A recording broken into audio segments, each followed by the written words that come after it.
CI Ramireddy దొంగతనం మీద అత్యంత భాషణీయంగా అత్యంత ఘోరంగా అవమానీయంగా అమానుషంగా విపరీతంగా దాడి చేసి ఆమెని భయంకరంగా కొట్టి థర్డ్ డిగ్రీ ఉపయోగించినందుకు నిరసనగా ఈరోజు ధర్మ సమాజ్ పార్టీ ఆధ్వర్యంలో ఒక భారీ ధర్నాన్ని చేపట్టాం.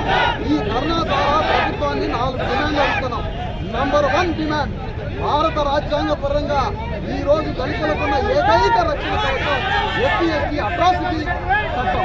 ఆ ఎస్సీ ఎస్టీ అట్రాసిటీ చట్టాన్ని ఇమీడియట్ గా రామిరెడ్డి మీద ఎస్సీ ఎస్టీ అట్రాసిటీ కేసు పెట్టి ఇమీడియట్ గా రామిరెడ్డిని అరెస్ట్ చేసి మర్డర్ కేసు నమోదు చేసి ఇమీడియట్ గా రామిరెడ్డిని జైలు పాలకు చేయాలని ఈ సందర్భంగా డిమాండ్ చేస్తున్నారు.